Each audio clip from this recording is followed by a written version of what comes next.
भैया आप लोगों से गप्पे लगाएंगे। अच्छा, आप में से कितने हैं जो हार करके आए हैं?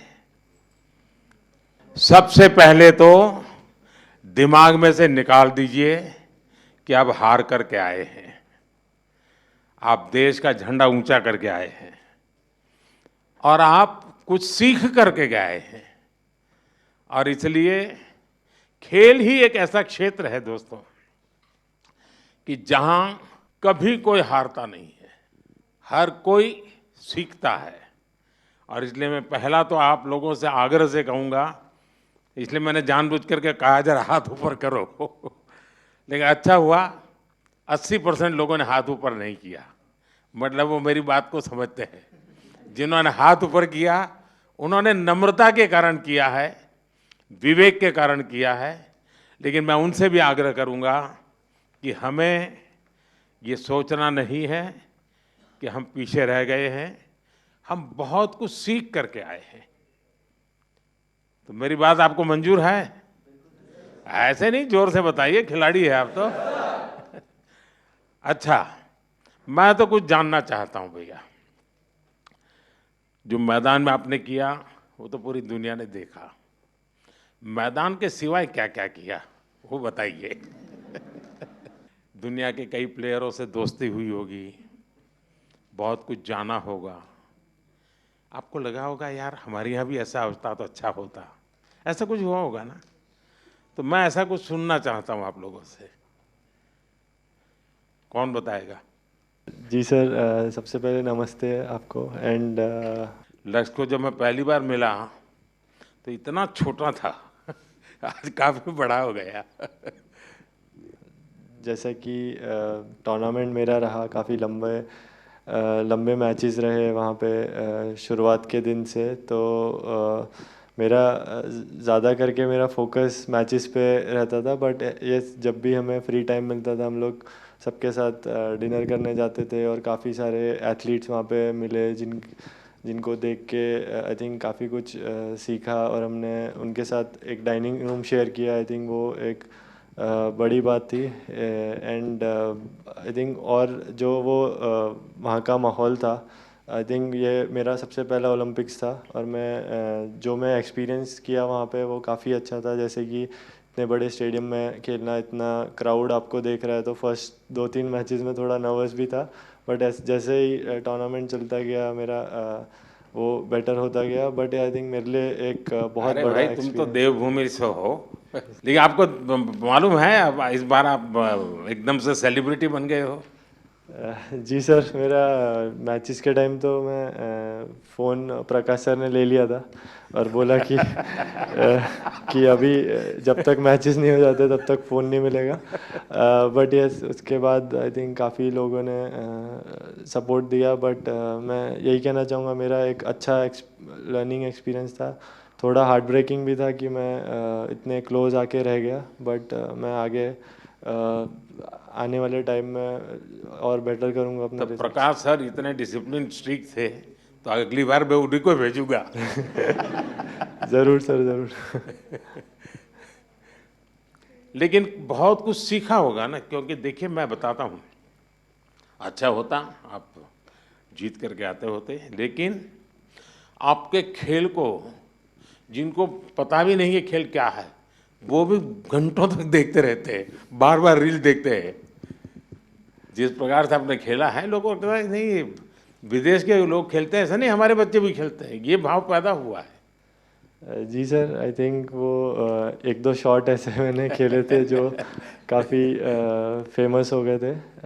बट आई थिंक ओवरऑल जैसा मैंने टूर्नामेंट खेला, मैं चाहूँगा कि और आगे जो आने वाले बच्चे हैं जो बैडमिंटन लेते हैं, मैं उनको और मतलब और इंस्पायर करूँ, और ऐसे ही खेलते रहूँ। बहुत बढ़िया। अच्छा, एसी नहीं था और गर्मी बहुत लगती थी तो सबसे पहले कौन चिल्लाया था कि ये क्या कर रहा है मोदी, बातें तो बड़ी करता है, हैं एसी भी नहीं है कमरे में, हम क्या करें? कौन कौन थे जिसको सबसे ज्यादा परेशानी हुई? लेकिन मुझे पता चला उसके कुछ ही घंटों में आपकी वो काम भी पूरा कर दिया था। सबको मिल गया था ना एसी तुरंत। हाँ, देखिए इतनी ख्याल रखा जाता है खिलाड़ियों का इसका, सब लोग तुरंत एक्ट करते हैं। नमस्कार सर, मेरा नाम अंजुम मौडगिल है, मैं शूटिंग स्पोर्ट्स से हूँ। तो मैं बस जनरल एक्सपीरियंस जो मेरा सेकेंड ओलंपिक्स था और कुछ पॉइंट से मेरा फाइनल्स में नहीं रहा, बट एज एन इंडियन और एज एन एथलीट मैंने ये चीज़ एक्सपीरियंस की जी, जो एथलीट्स हर दिन एक्सपीरियंस करते हैं कि एकदम खुशी अपना कोई भी गोल अचीव करने में और एकदम से निराशा, वो ओलंपिक्स के टाइम पे इंडिया की परफॉर्मेंस की वजह से पूरे देश ने एक्सपीरियंस किया। एक दिन मनु के मेडल पे एकदम खुश, फिर काफ़ी इंसिडेंट्स हुए जिसमें फोर्थ रहे, और विनेश का जो लाइक पूरी स्टोरी थी वो बहुत ही डिसहार्टनिंग थी।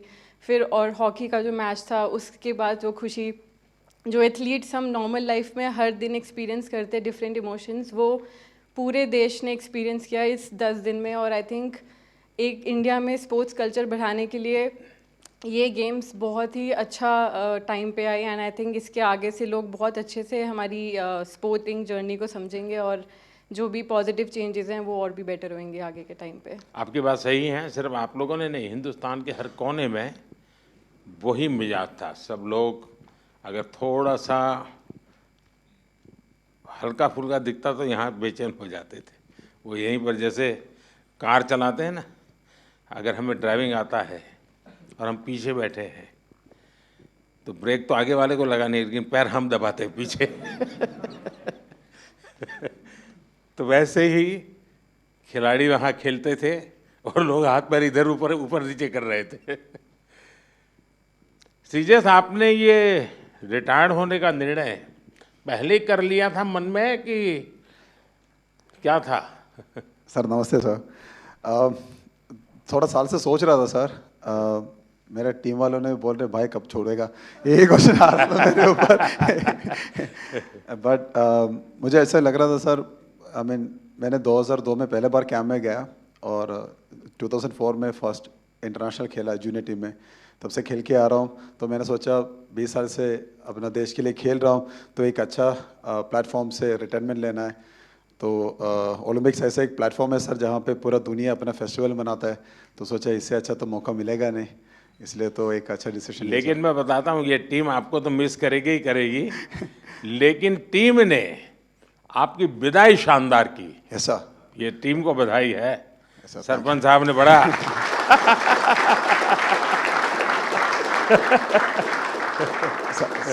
सच में सर, ऐसे एक हम सपना ही देख सकता है सर, क्योंकि हमारे लिए थोड़ा हार्ड था जब हम लोग सेमीफाइनल हार गए थे, क्योंकि ये टीम इस बार जब पेरिस के लिए गया था हमारा उम्मीद इतना था कि हम लोग फाइनल खेलेगा या गोल्ड के लिए हम लोग लायक है।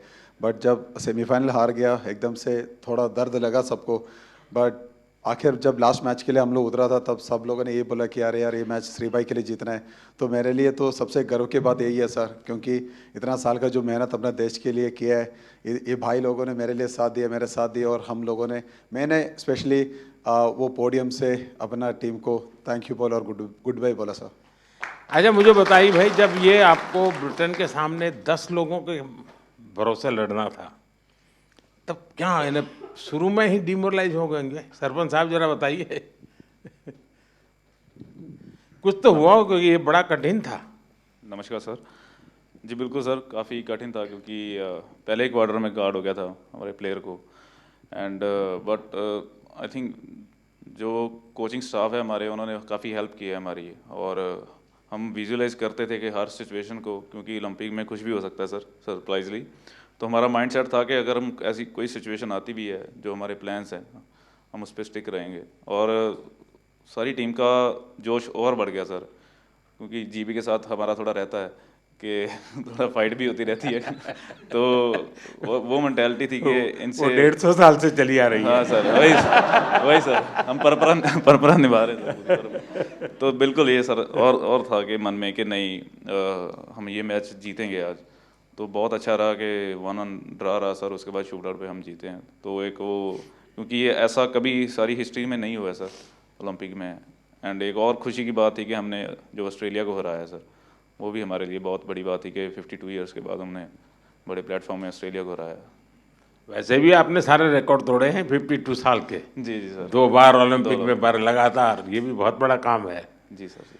आप तो भाई यंगेस्ट से नमस्ते सर जी। हैं, सब जी, कहते हाँ, होंगे कहते तो थे जी। कि ये मत करो वो मत करो, आप थोड़े डर जाते होंगे।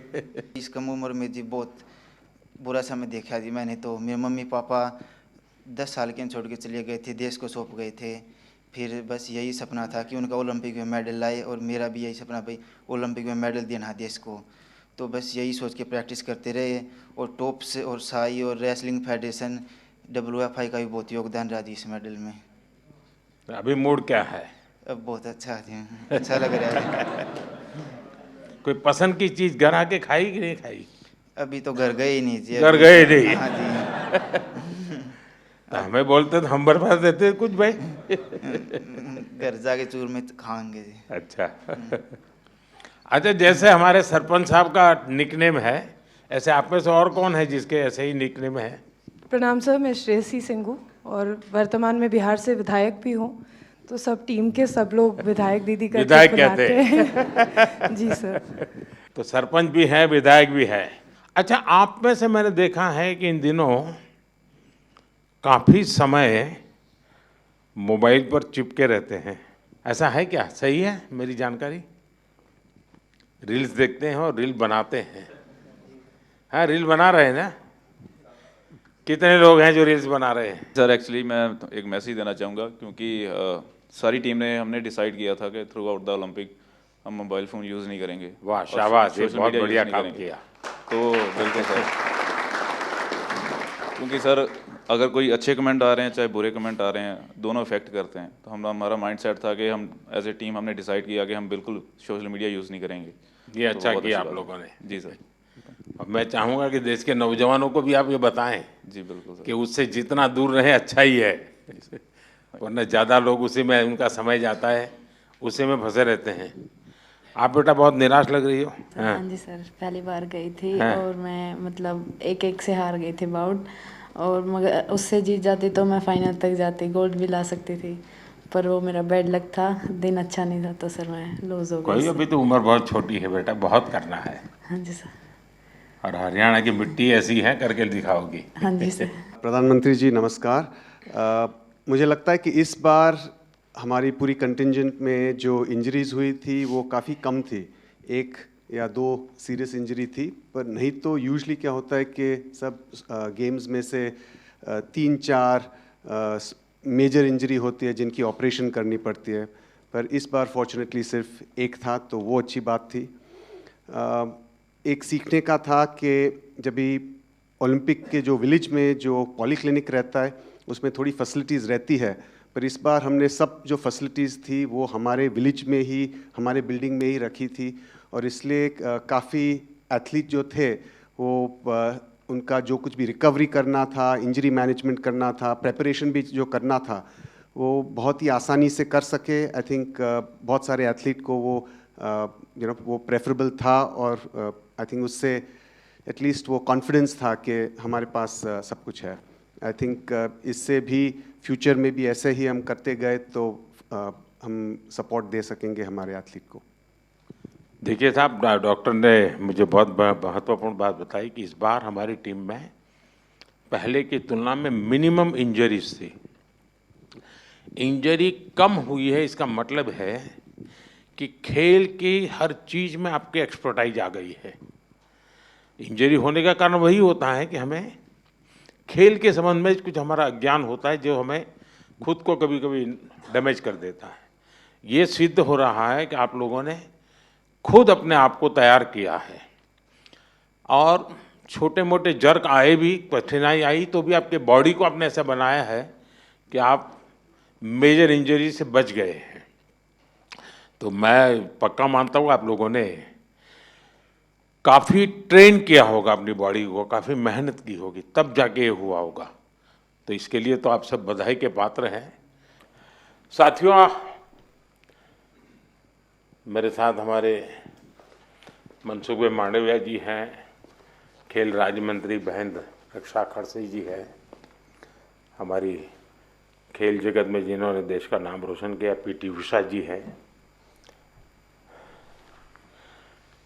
पेरिस से आप सब वापिस आए हैं। आप सबका और आप सबके साथियों का भी मेरे यहाँ हृदय से बहुत बहुत स्वागत है। मैंने जिस उमंग से आपको पेरिस के लिए विदाई दी थी, उतने ही उमंग से मैं आज आपका फिर से स्वागत कर रहा हूं। और इसका कारण ये नहीं है कि कोई मेडल का टैली कितना हुआ। उसका कारण ये होता है कि विश्व भारत के खिलाड़ियों की तारीफ कर रहा है। उनके हौसले, उनके डिसिप्लिन, उनके बिहेवियर, मेरे कानों पर सब जगह से बातें आती हैं और ये सुनता हूँ तो बड़ा गर्व होता है जी कि मेरे देश के खिलाड़ी मेरे देश के लिए ही खेलते हैं। मेरे देश के नाम को रत्ती भर भी खरोच आ जाए, ये मेरा देश का एक भी खिलाड़ी नहीं चाहता है और यही हमारी सबसे बड़ी पूंजी है। और उसके लिए ये पूरी टीम बहुत बहुत बधाई के पात्र है। साथियों, आप सबने पूरी दुनिया में भारत के तिरंगे की स्थान बढ़ा करके देश वापस लौटना और मेरे निवास पर आपका स्वागत करने का मुझे अवसर मिलना, मैं इसे मेरा अपना गौरव मानता हूँ। और पेरिस जाने से पहले जो जाते हैं उनको भी पता होता है कि हमें अपना बेस्ट देना है और मैंने हमेशा यही कहा है सबको कि आपको अपना बेस्ट देना है और आपने दिया है। दूसरी बात है, हमारे खिलाड़ी उम्र में बहुत छोटे हैं और अभी से ये अनुभव मिला है, तो आगे हमारे पास एक लंबी समय है अधिक अचीव करने का और वो आप जरूर करेंगे। इस अनुभव का लाभ देश को मिलेगा। साथियों, पेरिस ओलंपिक्स भारत के लिए कई मायनों में ऐतिहासिक रहा है। इस ओलंपिक्स में देश के लिए जो रिकॉर्ड्स बने वो देश के कोटि कोटि नौजवानों को प्रेरणा देंगे। आप देखिए, ओलंपिक्स के करीब 125 साल के इतिहास में ये मनु हमारी पहली बेटी ऐसी हैं जिसने भारतीय खिलाड़ी के रूप में इंडिविजुअल इवेंट में 2 मेडल जीते हैं।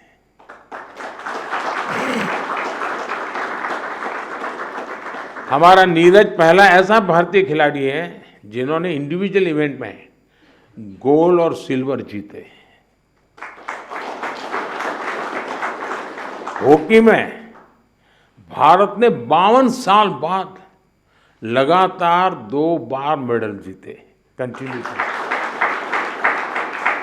अमन ने केवल 21 साल की उम्र में मेडल जीत करके देश को बिल्कुल इतना प्रसन्न कर दिया है और अमन के जीवन के विषय में आज देश जानने लगा है, तो उनको लग रहा है कि भाई व्यक्ति के जीवन की कठिनाइयों से भी इंसान अपनी यात्रा को, स्वप्न को, संकल्प को सिद्ध कर सकता है।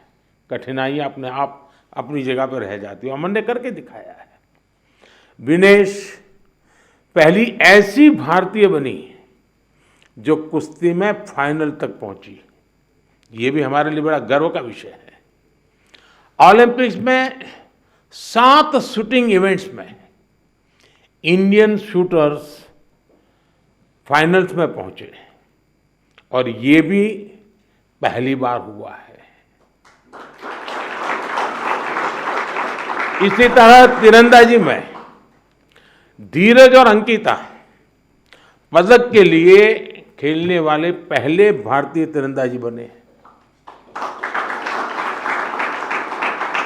और लक्ष्य, हमारा लक्ष्य सेन, आपके मैच ने तो पूरे देश का जोश बढ़ा दिया है। हमारे लक्ष्य भी ओलंपिक में सेमीफाइनल तक पहुंचने वाले एकमात्र पुरुष बैडमिंटन खिलाड़ी बने हैं। हमारे अविनाश सावले, इसने ट्रिपल चेज के फाइनल में क्वालिफाई किया। इस फॉर्मेट में ये भी फर्स्ट टाइम रहा। साथियों, हमारे ज्यादातर मेडलिस्ट, जैसा मैंने कहा, अपने 20s में है, बहुत छोटी आयु के हैं। आप सभी बहुत युवा हैं, आपके पास बहुत समय है, बहुत ऊर्जा है। और ये भी सही है कि टोक्यो के और पेरिस के बीच में नॉर्मली 4 साल का समय रहता है, इस बार 3 साल का ही समय था। तो हो सकता है आपको 1 साल और अगर मिला होता प्रैक्टिस का, तो शायद आप और नई कमाल करके दिखा देते। अभी लंबी कैरियर में आप कई बड़े टूर्नामेंट खेलेंगे, खेलना बंद नहीं करना चाहिए, रुकना भी नहीं चाहिए, एक भी मैच छोड़नी नहीं चाहिए। ये युवा दल इस बात का प्रमाण है कि स्पोर्ट्स में भारत का भविष्य कितना उज्जवल रहने वाला है। मुझे विश्वास है पेरिस ओलंपिक्स भारतीय स्पोर्ट्स की इस उड़ान के लिए एक लॉन्च पैड साबित होने वाला है। ये टर्निंग पॉइंट है हमारा। उसके बाद विजय ही विजय है दोस्तों, हम रुकने वाले नहीं हैं। साथियों, आज भारत अपने यहाँ world class sports ecosystem develop करने की प्राथमिकता दे रहा है। ग्रासरूट से आने वाले खिलाड़ियों को उनको तराशना ये बहुत जरूरी है। हमने गांव-गांव, शहर-शहर से युवा प्रतिभाओं को आगे बढ़ाने के लिए खेलो इंडिया मुहिम शुरू की और मुझे खुशी है कि खेलो इंडिया से निकले 28 खिलाड़ी इस ओलंपिक समूह का हिस्सा बने हैं।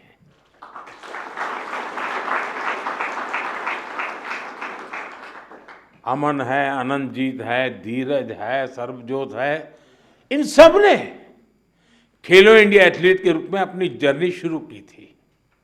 और इससे हुआ ये है कि खेलो इंडिया में खेलना और जी भर के जीतना, ये एक बहुत बड़ा अहम हिंदुस्तान का कार्यक्रम बन चुका है जी। मैं मानता हूँ मैं खेलो इंडिया को और तवज्जो देनी है और ताकत देनी है। उसी में से हमें अच्छे नए हैं। आपकी तरह ही खेलो इंडिया एथलीट्स की एक बड़ी फौज देश के लिए तैयार हो रही है।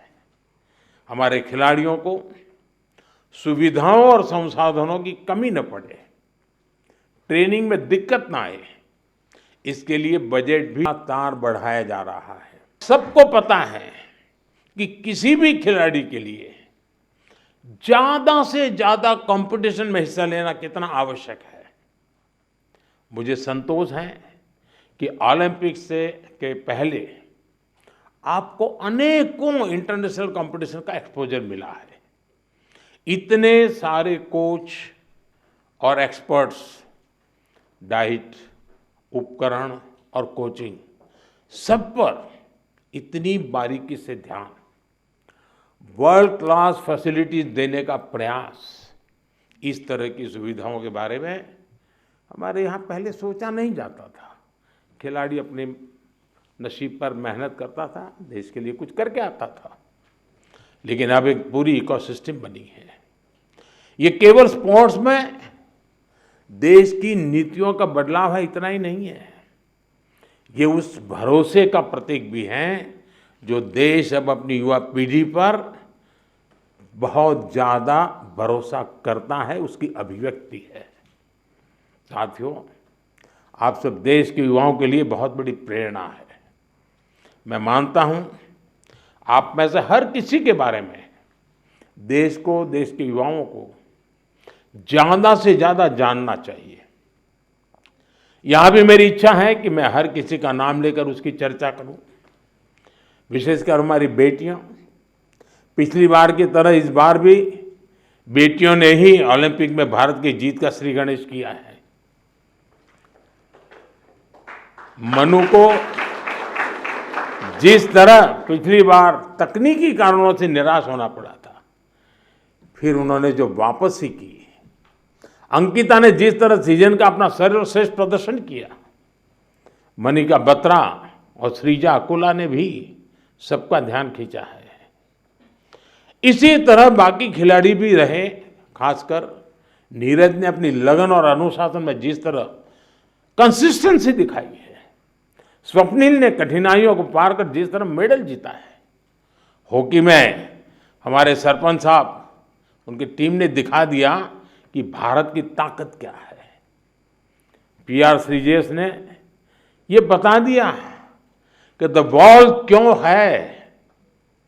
जो मेडल जीता या जो एक पॉइंट या कुछ सेकंड से चूका, उस सब ने एक ही संकल्प दोहराया, ये सिलसिला गोल्ड से पहले नहीं रुकेगा।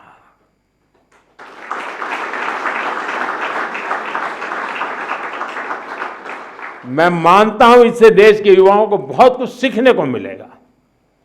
साथियों, हमारा भारत 2036 ओलंपिक्स की मेजबानी हासिल करने के लिए तैयारी कर रहा है। मैंने आज भी वहाँ भी लाल किले से भी बोला है, हम पूरी तैयारी कर रहे हैं।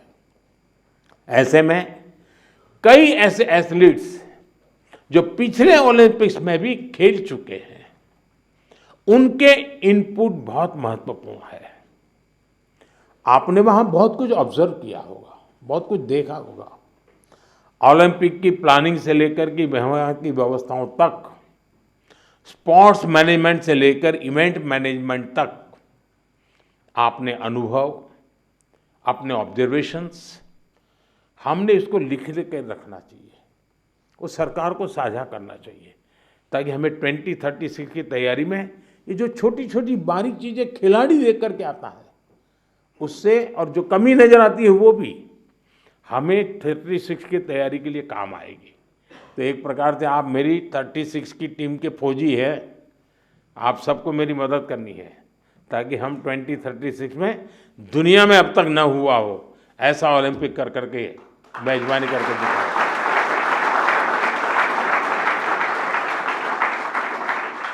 मैं चाहूँगा कि खेल मंत्रालय इसके लिए एक ड्राफ्ट बनाए और सभी खिलाड़ियों से उनके डिटेल में फीडबैक लें, उनके सुझाव लें, तो हम जरूर तैयारी अच्छी तरह कर पाएंगे। साथियों, भारतीय स्पोर्ट्स में और कैसे इम्प्रूवमेंट हो सकता है, इससे आइडियाज भी, जो चीज़ खिलाड़ी बता सकता है ना, जो चीज़ कोच बता सकता है, वो हम मैनेजर लोग नहीं बता सकते जी। और इसलिए आप लोगों के इनपुट बहुत ज़रूरी है, आपके आइडियाज़ बहुत ज़रूरी है। आप पर भविष्य के खिलाड़ियों को मोटिवेट करने, उन्हें आगे बढ़ाने का भी दायित्व है, और लोग तैयार होने चाहिए, आगे बढ़ने चाहिए। आप सोशल मीडिया स्पेसेस पर युवाओं से जुड़ सकते हैं और जुड़ते भी हैं, करते भी हैं, बातें उनको प्रेरित करें। खेल मंत्रालय और दूसरी संस्थाएं भी इस तरह से इंटरेक्शन सेशन आयोजित करवा सकती है अलग अलग ग्रुप के लोगों के साथ। तो ये लोग अपना अनुभव शेयर करेंगे, मेरे सामने शायद बोलते नहीं हैं, लेकिन बाहर तो बहुत कुछ बोल सकते हैं ये लोग। साथियों, आप सबसे मुझे मिलने का अवसर मिला, और जब आप आए और मैं आपको ऐसे ही जाने दूं तो फिर बात अधूरी रह जाएगी। और इसलिए मैं तो कुछ न कुछ आपके जिम्मे काम छोड़ने ही वाला हूँ। और पहले भी जब भी मैंने आपको कुछ कहा है, आपने जरूर उसको पूरा करने का प्रयास किया है। देखिए, जो साथी टोक्यो ओलंपिक के बाद आए थे, उन्होंने मैंने स्कूलों में जाने और युवाओं से मिलने का आग्रह किया था, और उन्होंने किया था, उसका लाभ भी हुआ है। आज देश पर्यावरण की रक्षा के लिए एक पेड़ माँ के नाम अभियान चला रहा है। मैं आप सबसे कहूँगा, आप भी उससे जुड़े, अपनी माँ को लेकर के एक पेड़ लगाइए, पेरिस को भी याद कीजिए और पेड़ लगाइए। अगर माँ नहीं है तो माँ की तस्वीर लेकर के खड़े रहिए और पेड़ लगाइए। आप में से ज़्यादातर खिलाड़ी गांव की पृष्ठभूमि से हैं, सामान्य परिवार की पृष्ठभूमि से हैं। आपने पेरिस में भी देखा है, और इस बार के पेरिस के ओलंपिक की विशेषता थी, वो पर्यावरण को प्रमोट कर रहे थे। उन्होंने एनवायरनमेंट फ्रेंडली सारा वहाँ पर इकोसिस्टम डेवलप किया था। आप भी अपने गांव जाए तो वहाँ के लोगों को नेचुरल फार्मिंग, प्राकृतिक खेती, केमिकल फ्री खेती, हमारी धरती माता की भी रक्षा हमको करनी है, ये बात उनको बताइए।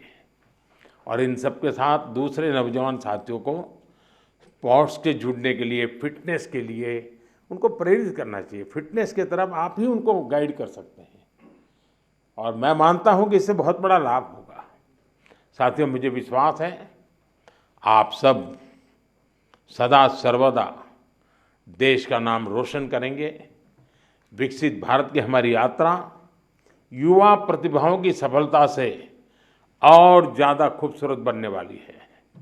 इसी कामना के साथ मेरी फिर से एक बार आप सबको बहुत बहुत शुभकामनाएं हैं। मेरे लिए आप सब अचीवर हैं। आप में से कोई ऐसा नहीं है जिसने कुछ अचीव नहीं किया है। और जब मेरे देश से ऐसे नौजवान कुछ अचीव करके आते हैं ना, तो उसी के भरोसे देश भी अचीव करने की तैयारी कर लेता है। बहुत बहुत बधाई, बहुत बहुत शुभकामनाएं दोस्तों।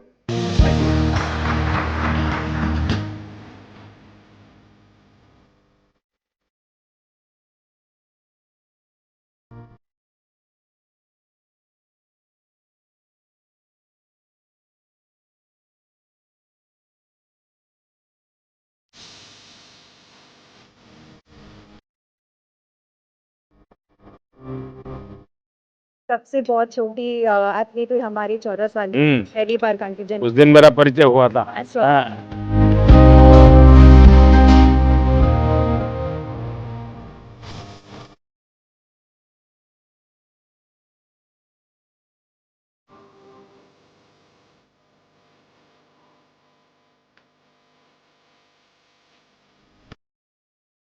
क्या हाल है काशी का? सचमुच में? हाँ, चलिए, बाबा की कृपा बनी रहे।